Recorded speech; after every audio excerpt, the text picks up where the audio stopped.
So recommendation 6 from staff is to prohibit hosting platforms from listing any unit that did not maintain good standing on the city's short-term registry per the Campos ordinance. So this would basically require a host to submit their registration number to the hosting platform, and I believe they would probably have to verify that the number is valid. Okay, Commissioner Wu. So under the existing, what was implemented February 1st,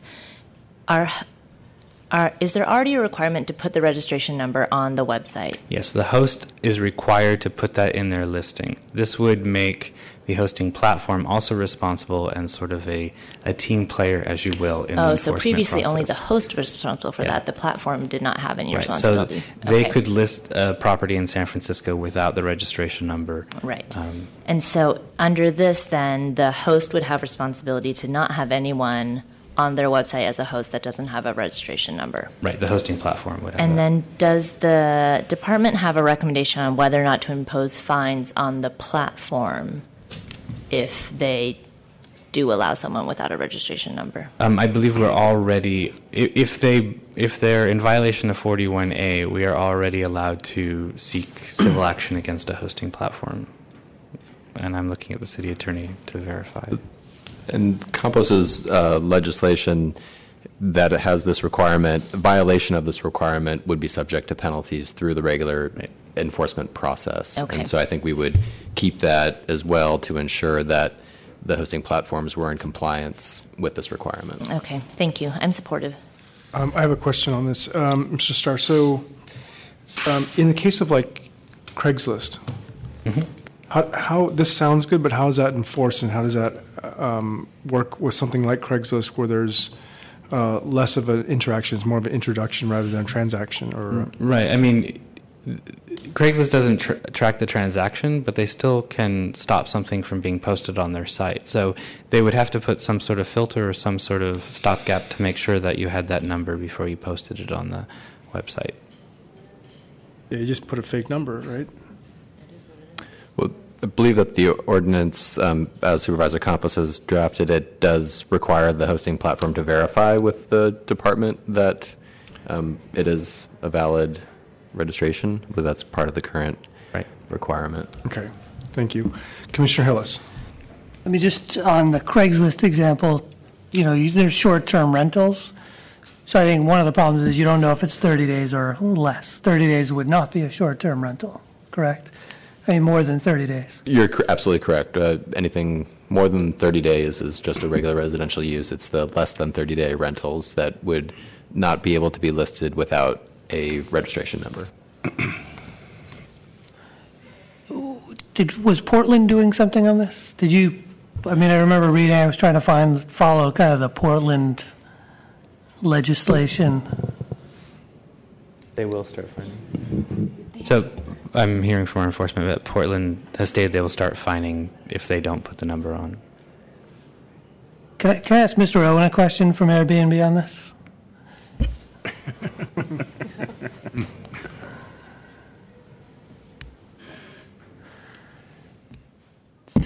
Good evening, commissioners. Welcome.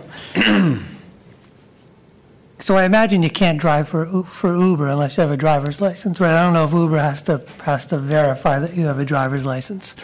Right. So what's your take on this in another field that says what's your registration number in San Francisco? It comes up in San Francisco, and that would be it.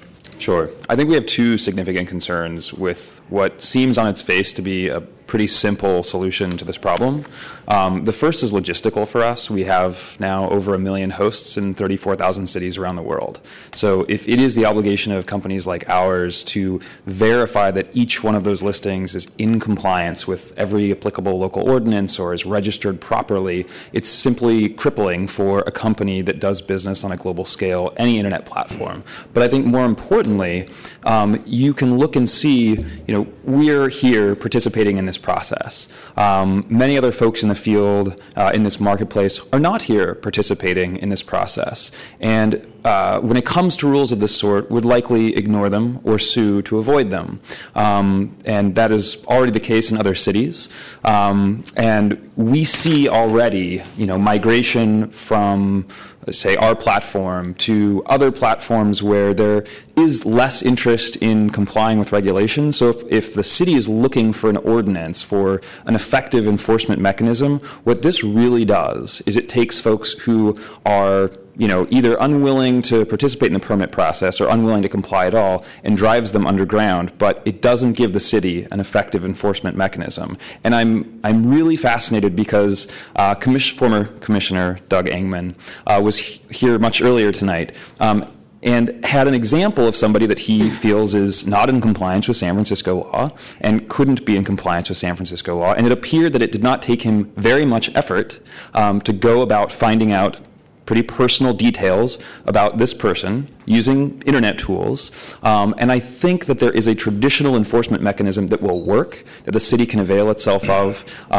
Just today, the Center for Democracy and Technology in Washington, D.C., of all places, which usually opines on NSA policy and things of that nature, published a very insightful blog talking about potential federal preemption issues. And I think you'll see again from the companies that are not in this room, they'll tell you that they have no intent to comply with any type of provision like this that's approved by, a municipality. And indeed, I think that's likely to be the case. Even Randy Shaw seemed to agree with that point today in something that he wrote. So it seems like a very simple enforcement mechanism. The problem is it simply won't work. But what could work is you have a field that asks for that number. The host puts that number in. Just like you wouldn't advance it without an address, you don't advance it without that number. Then leave it up to the city to verify that that number is a legitimate number and is I get it. Sure, but if there are significant fines and penalties associated with that number, if it is incorrect and listed on a platform, then it's not simply a matter of creating the opportunity or requiring a number be posted. It places the onus on platforms like ours to preemptively screen all of those listings and effectively to take on the law enforcement functions of the city. While some folks like our company and maybe some others might be here having this conversation with the city of San Francisco, there are many others who have no interest in that conversation, would not accept that, and it simply wouldn't work. And we've already seen, there was a little bit of press recently around, we regularly screen, for market quality in a number of cities around the world. Trust is a very important part of how our platform operates. And in Los Angeles, there was a bit of press around a number of hosts who were removed for a market quality review. And within 24 hours, all popped up on other platforms. So if the city does not have an effective enforcement mechanism, which I think that it does, given the array of issues being discussed here between this private right of action for enforcement, as well as simply using the tools available for investigation and bringing folks who are not in compliance through the enforcement process, if that process is instead just turned towards requiring those platforms who show up to do the city's job, the process simply will not work across the board. But wouldn't those platforms that choose not to do it, not to put the number in, the city would go after those platforms? I can't speak for any of the others, but I can say that there is no evidence whatsoever that they would comply.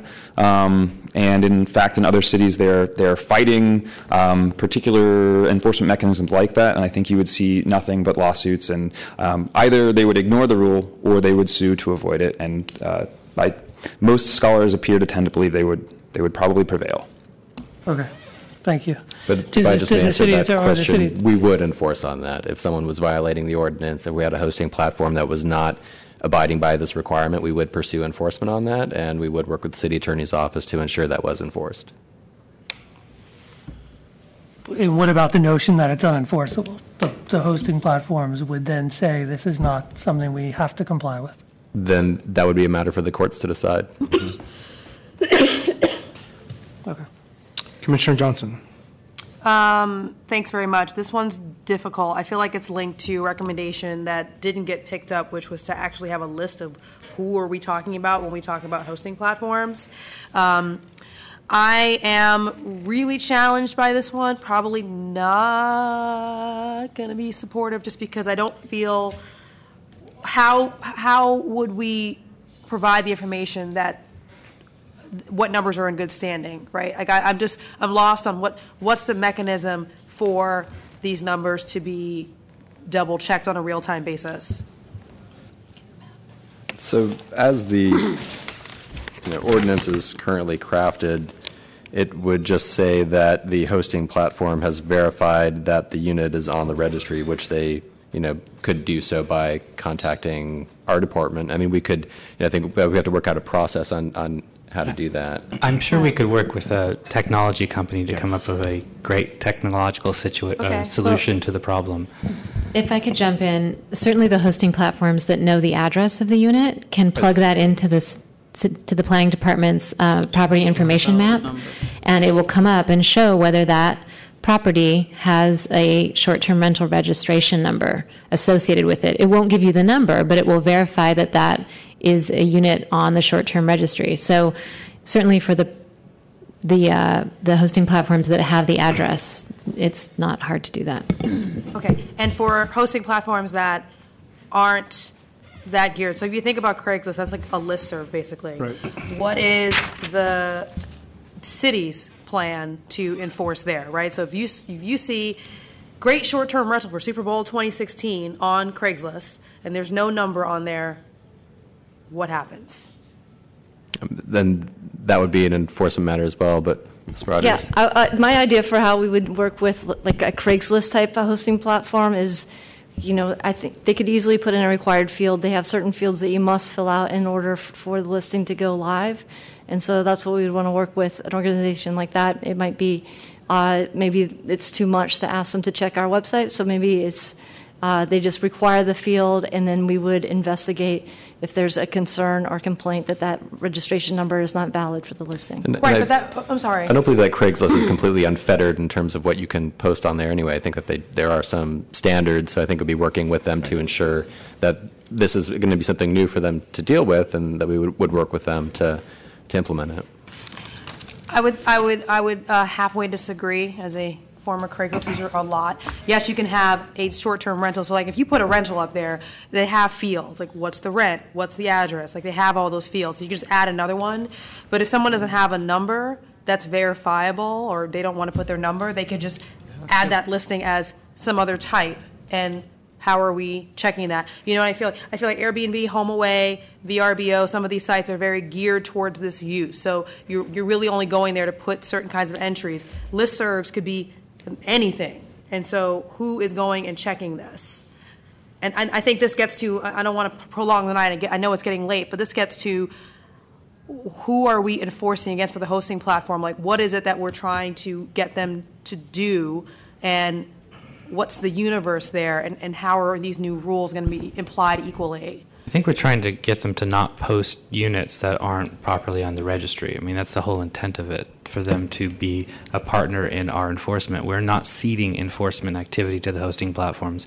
We're asking them to require a hosting number if they're going to do business in the city of San Francisco. To not facilitate violations of the code. Yeah. Okay, thank you. Sorry. Commissioner Richards.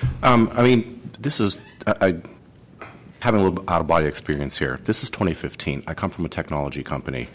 When a host puts in their registration number, there is an easy way that the field that they put it in, whatever platform it is, goes into a middleware database solution that we populate, that they can stream it against, and it come back and says bad data. I mean, I worked at Salesforce.com. We change tax rates every day for every jurisdiction practically around the world. This is not hard stuff.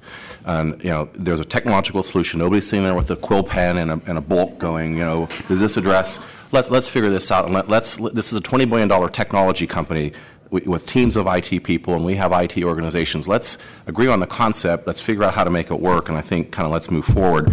I think, regarding the other platforms, you are here, Mr. Owen, and I appreciate that. If the other platforms don't want to be here, well, a couple of suits, a couple of court cases, a couple of fines, we'll see where it goes. I'm happy to recommend this. I think it's just the minimum, and I think the word was essential. This is the key to any type of enforcement. Otherwise, we're back to where we were again with the February 1st legislation. Commissioner Antonini. I don't have a problem with putting some sort of a field in there to allow the number to be entered. But if there is a problem, the number is wrong or the number somehow is absent, I mean, then it should be up to the city to go after the host, who is the violator for not having the thing, rather than the platform, who is just, listing different listings, because I can understand the logistics of this. And I don't believe this was part of the mayor's or Farrell's legislation. Is that correct? Or This is only in the Campos legislation. yeah, okay. So I'm against this. I mean, I can understand if it's only a field being required, that's one thing being listed on there. But when we start to get into problems, it's the host who should be the one who has to bear the burden of the fines, because they're operating without a license, they're listing without a license. Commissioner Moore.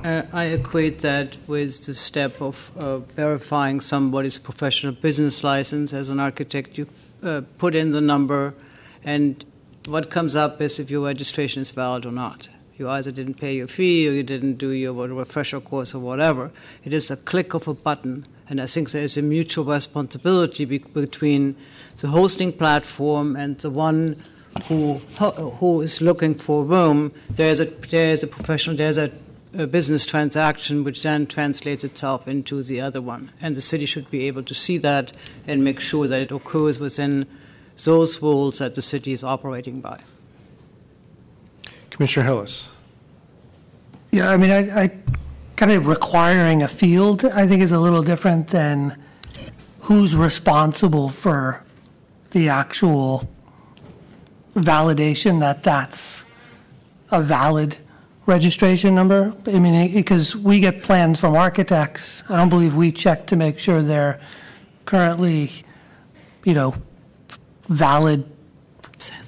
It says the number.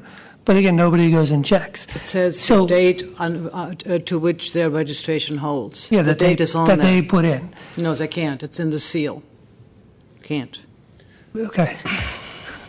So, I mean, I think we're a little bit saying we're somehow going to have the hosting platforms enforce this law when we've got to commit to enforcing the law. I mean, and I'm all for a field in there that has the registration number, and the city could check to make sure the registration number is valid or hasn't been revoked, and easily do that check, to make sure it's. I think we're a little bit thinking it's too easy that we're just going to have Airbnb give us all this information when we know other hosting platforms don't even have the information, and it's going to be easy to enforce when it's not. I mean, somebody could put a registration in there, it's valid. Their registration, they could move, their registration is no longer valid. Who's kind of keeping up with the registration numbers to make sure they're valid? It's going to be a constant enforcement. If we want to enforce it, it's going to be a constant enforcement effort, I think, on our part. This legislation will be a constant enforcement effort regardless, and we're not asking for a lot of information from hosting platforms. I mean, this is one obligation that we do have of a hosting platform, and I think that, with all due respect, I mean, for our staff to go through looking at all the listings and seeing which ones have the registries and which ones don't, again, we get back to the same problem that we have now, where the listing's already up, it's already being used in violation of the code, and we may not really be able to effectively locate that unit and enforce upon it because of the information that we can't get. So I think that this is an important part of our enforcement program. I would go one step farther and say that this is actually the linchpin of our enforcement program. This is one thing that we heard from many of the public commenters, is that they feel they are just a small person who's trying to live by the law. And I think we've made it clear that we're expecting these small players to live by the law. The city is committed to try to implement the law to the best we can. And we're asking for companies who may be making a significant amount of money off of this to show us and to demonstrate that they are interested in self-policing the market. They say that they want to self-police the market, then help us self-police the market. There are thousands of listings on single website hosting platforms. And as you heard from Mr. Marchese earlier today, that those thousands of listings are a significant impact to our housing stock. If they were removed because they didn't have the valid registration, we would have, right now we would have just a few hundred that would be available for listing. I just got to add, I like the direction, I like the intent, and through this whole effort, we're trying to create somewhat of a level playing field.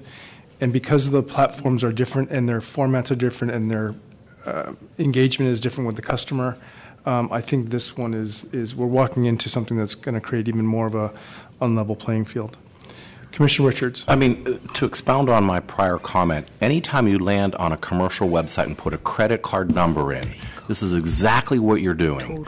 That you put it in the field, it shoots a message out to the credit card company. It says good number, and shoots back and says you just bought whatever you pushed the button for. This is exactly the kind of technology we're talking about. It's the city's responsibility to maintain the database. If the credit card company says it's a good number and it's not, and the merchant ships the goods, it's the credit card companies that's responsible because they have bad data in the system, not the merchants. So I equate us with the credit card company. We've got to make sure we have a database, it's current. If there's daily updates, hourly updates, but we provide it and they have to tie into it. This is just the first step. This is the first step in many years of having home sharing, and this just the technology is from the 70s.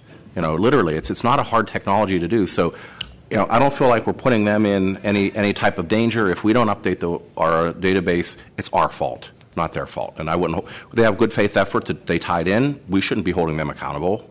This is just. It exists today. Commissioner Johnson. Thank you. To Commissioner Richards, I think when I was making my point originally, it sounded like I didn't know that. I do get your point. I do agree with you. I think the problem is, again, right now, it's just we're a little bit behind the times, right? So if this were to go into effect tomorrow, the problem I see with it is that our database, our middleware, is not real time, right? So who is live? If your credit card expires on 1/2015, on 2/1/2015, there's a database that updates somewhere, right? We don't have that system in place right now, so maybe it's a recommendation that we find ways to make this as real time with updates as possible.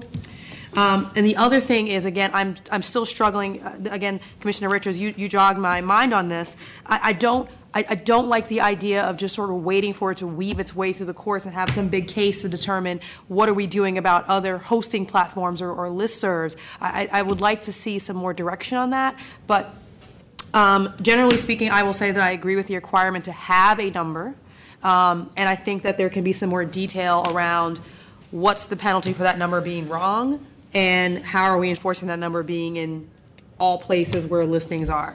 But that's not what this recommendation is. It doesn't say all of that, so I'll be supportive, but I'm struggling because this recommendation, it basically assumes that those other things are in place, right? That's the context that I'm coming from. Sorry. Commissioner Moore. Commissioner Richards stole the thunder. I thought about the analogy of the credit card at the same moment as he spoke to it. And I think it would be actually in the interest of Mr. Owen representing Airbnb today to be really the leader in how to do it properly and then create indeed the mechanisms by which all other companies would follow suit. Since it is the biggest, and it becomes here like the Xerox, and it becomes almost analogous for what we're expecting from everybody else, why not take this company to be the leader in the use of technology, which, while it is worldwide, but it's also capable to address specific local concerns. If you start it here, then you might as well tune it to the best of your own ability here in the city. Commissioner Richards. I think to Commissioner Johnson's point, I don't think it's fair to ask Airbnb or any host to be held to a standard that we can't help them with. So if we need to recommend to the board a phase-in period of 2 years or 1 year, this is not a black and white issue for me. We're not there yet. Clearly, we're not there yet. But I think starting somewhere and having a desire to get to an end point at some point in time in the future is where we really need to go. And this is, I agree with staff, the linchpin. How we get there, we need to figure out best for both organizations. Commissioner Moore. What we're discussing is what's in front of us as to whether or not there's a footnote, recommendation, further comment, which states what Commissioner Richards just said, that would be fine primarily we are asked to comment on recommendation 6 right now, and that's a yes and no vote. Commissioner Hillis. Could you just clarify what we're voting on? I mean, because I'm hearing two things. You're required to have a field and populate that field, but then who's responsible for kind of maintaining the accuracy or the, that's a valid, because that's a concern. I mean, I think the recommendation includes the short-term rental hosting platform validating the number. So that is the recommendation that we have now. Also requiring the number to be put on it and validating the numbers. The requirement already is that the person who is hosting on their listing list their certification number, their certificate number. But this goes further to say that the hosting platform should not list anything that doesn't have a certificate number, and it requires them to validate that with our department. continually validate that or just validate that initially? I would think maybe that's open to some interpretation, but I think at listing, at the time that the listing is created, that it's confirmed to be valid number. Then there's been some mention about the kind of this, they have to be monitoring the unit, it's some ongoing in perpetuity, always in compliance. That's not really what the ordinance actually says. It just says that the hosting platform shall not provide the listing unless the listing includes a registration number and the hosting platform has verified that the residential unit is listed on the registry. I would like to add something, Deputy City Attorney Marlena Byrne. These are two separate issues, but I noticed in the recommendations this other issue isn't called out, so I would recommend you consider it. So this does create a new obligation on the hosting platforms if you were to vote to recommend this, and that obligation would be that the hosting platform has to verify that the registration number is valid if someone's offering a short-term rental. This is included in Supervisor Campos's ordinance. His ordinance also amends Chapter 41A to allow for a private right of action against hosting platforms. The current code only allows private right of action against people who are actually the ones illegally renting the unit out, not against hosting platforms. So that's also a change that you can either consider as part of this recommendation or separately. A, do you want to make it an obligation of the hosting platform to verify that the registration number is valid? And B, do you want there to be a private right of action that can be brought against hosting platforms, or only for the city to be able to enforce against hosting platforms? I would recommend just sticking to this issue and then adding that one at the end. Commissioner Antonini. I was just clarifying that the private right of action is not included with what we're voting on now, but You're correct, it's not. yeah, and as we heard earlier, there are a lot of people in the queue who are trying to register and haven't even been registered yet, so we're a little behind getting them registered, even if they want to. If there's nothing further, shall I call the question on item 6? So on recommendation 6, to prohibit hosting platforms from listing any unit that did not maintain good standing on the city's registry. Commissioner Antonini? No. Commissioner Hillis? No. Commissioner Johnson? Aye. Commissioner Moore? Aye. Commissioner Richards? Aye. Commissioner Wu? Aye. And Commissioner President Fong? No. That recommendation will move forward with a vote of 4-3 with Commissioners Antonini, Hillis, and Fong voting against.